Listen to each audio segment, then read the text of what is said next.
Et si notre vision de l'amour était au fond complètement faussée? C'est une grosse question, je sais, mais aujourd'hui, on va justement explorer une perspective qui vient de loin, d'un texte millénaire, mais qui est, wow, incroyablement radicale. Ça propose de carrément redéfinir les bases de nos relations. Alors attachez-vous bien parce que ça risque de brasser pas mal d'idées reçues. On le sent tous un peu, non? Cette espèce de pression. L'idée que nos relations, au fond, c'est un peu un donnant-donnant, un échange. Mais imaginez un instant, et si l'amour, ce n'était pas du tout un contrat? Si on pouvait sortir de cette logique de transaction, de calcul? C'est vraiment la question qui va nous guider tout au long de cette réflexion. Alors, pour aller au fond de cette idée-là, on va plonger dans une histoire. Et je vous préviens, elle est assez déstabilisante au premier abord. C'est l'histoire d'un mariage vraiment étrange, celui du prophète Osée. C'est un récit qui prend une situation complètement extrême pour nous faire comprendre une vérité beaucoup, beaucoup plus grande. OK, le point de départ est, disons-le, assez déconcertant. Dieu demande à son prophète Osée de faire quelque chose d'impensable. Épouser Gomère, une prostituée. Et là, on ne parle pas juste d'un mariage. Non, c'est un geste symbolique d'une puissance incroyable. Le but, c'est de créer une métaphore vivante, en direct, sur ce que ça veut dire l'engagement et l'infidélité. Bon, sans surprise, l'histoire continue et Gomère est infidèle. Chaque fois qu'elle trahit Osée, c'est une image, une allégorie de l'infidélité du peuple envers Dieu.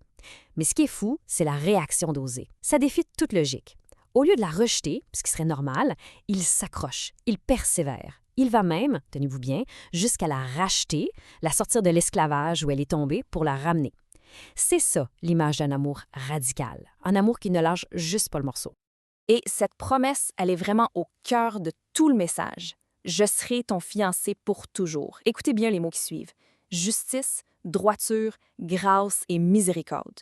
On ne parle pas de performance ici. On ne parle pas de mériter l'amour. On parle des fondations solides d'un lien qui est inconditionnel. Un engagement qui, par définition, ne peut pas être brisé. OK, alors, c'est quoi la grande idée derrière cette histoire un peu folle? En fait, tout se résume à une distinction, mais elle est cruciale. La différence entre une alliance et un simple contrat. Regardons ça de plus près. D'un côté, on a le contrat. C'est un peu notre mode par défaut dans la vie, non? C'est transactionnel, c'est conditionnel. C'est le fameux je t'aime si ou je reste avec toi tant que. Tout est basé sur la performance. Et la seconde où il y a une faille, pouf, tout peut s'écrouler. De l'autre côté, on a l'alliance. Et là, on change complètement de monde. C'est inconditionnel. C'est fait pour durer. Ce n'est pas basé sur ce que l'autre mérite, mais sur la grâce, sur un don. Et dans ce modèle-là, l'échec, ce n'est pas la fin, c'est même une occasion de réaffirmer l'engagement. Et ce concept d'alliance, ça tient sur quoi? Sur une force incroyable, le pardon inconditionnel. Souvent, on voit ça comme une faiblesse, mais ici, c'est tout le contraire. C'est une décision puissante, radicale. C'est ce qui permet de créer un espace de grâce, un endroit où une erreur ne veut pas dire game over, mais où elle ouvre la porte à la restauration du lien. Donc, le point clé, c'est vraiment ça. On passe d'un amour utilitaire, où on est toujours en train de calculer ce que l'autre nous apporte, à un amour qui est fondé sur la grâce. Un amour qui décide d'aimer, point, bien au-delà des calculs et des performances. Mais là, attention, grosse mise en garde ici, c'est super important. Parce que cette vision de l'amour, si on la comprend mal, ça peut devenir vraiment dangereux. Il faut absolument faire la distinction entre ce que pardonner veut dire et ce que ça ne veut surtout, mais alors surtout pas dire. Soyons très, très clairs là-dessus. Le pardon, ça ne justifie jamais la violence, jamais l'abus, jamais la destruction de quelqu'un. L'idée de l'amour-alliance, c'est un idéal spirituel, oui, mais ce n'est pas une permission pour endurer une relation toxique. La sécurité, la dignité d'une personne, c'est non négociable. C'est la base de tout. Point final. Il faut vraiment voir ça sur deux niveaux différents. D'un côté, il y a le concept spirituel. L'histoire d'Osée, c'est une grande métaphore pour réfléchir à l'amour divin, un modèle théorique. Mais de l'autre, il y a la vraie vie, le monde réel, où la sécurité d'une personne passe avant tout.